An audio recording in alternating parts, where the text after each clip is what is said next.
Hello everybody! Maserati is developing a redesigned Gran Turismo for a 2023 launch, and the new car was spotted at the Nürburgring in electric form.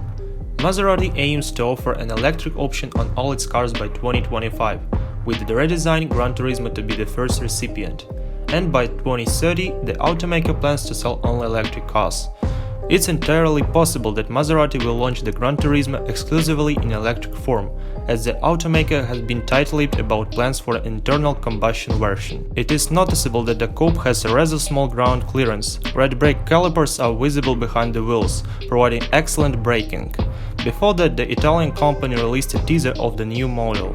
Both electric and internal combustion engine modifications should not differ much from their predecessor, which has not been produced since 2019. Of course, there will be some evolution in the design, but the features of the previous version will remain the same.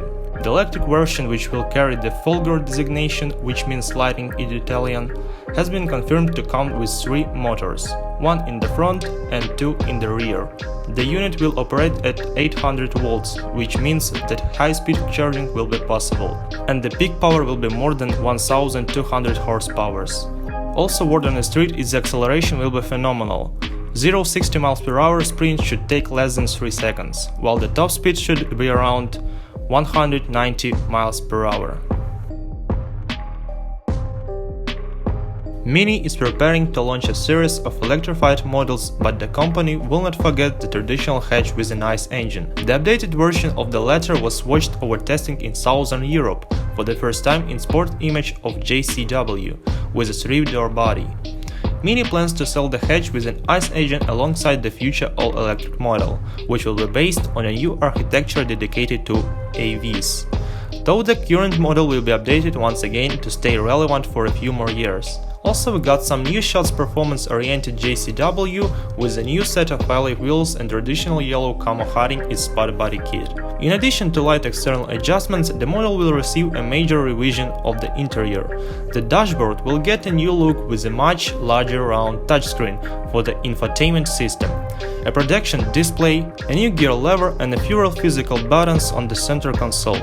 A similar look will apply throughout the Mini range, which is expected to grow in the next few years. Another good news is the Mini engineers will further improve the chassis setup, which is considered one of the sportiest in the segment. As for the engine lineup, it will likely be carried over from the current model with a minor tweaks to meet stricter emissions regulations. This means that the JCW will be powered by a 2-liter turbocharged 4-cylinder engine that produces 228 horsepower. The mill is mated to either a 6-speed manual or an 8-speed automatic transmissions that sends power to the front axle.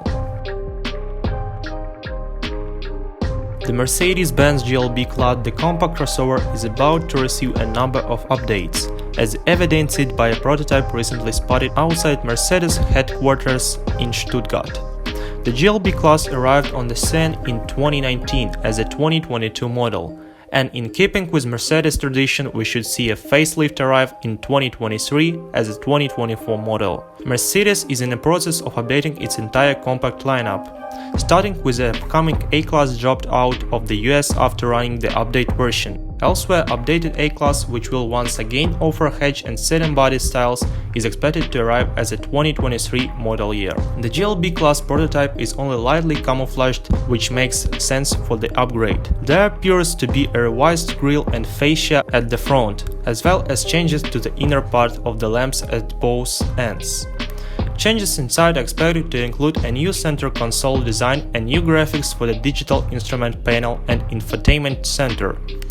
At the back, Mercedes didn't bother to hide the rear bumper, which looks identical to the outgoing GLB. The only difference is LED graphics inside in Maybach-style SUV taillights. The model may also benefit from new options for alloy wheels and exterior tint. The facelifted GLB will likely offer the same range of engines with minor updates to make them cleaner. In Europe, the model will be available with mild hybrid petrol, diesel and hybrid powertrains, while Mercedes-AMG GLA 35 will remain at the top of the range in terms of performance. All options will be offered exclusively with an automatic transmission. The US, on the other hand, will get a 2-liter turbocharged engine with optional 4MATIC all-wheel drive. Thanks for your attention and for your time. See you later. Bye.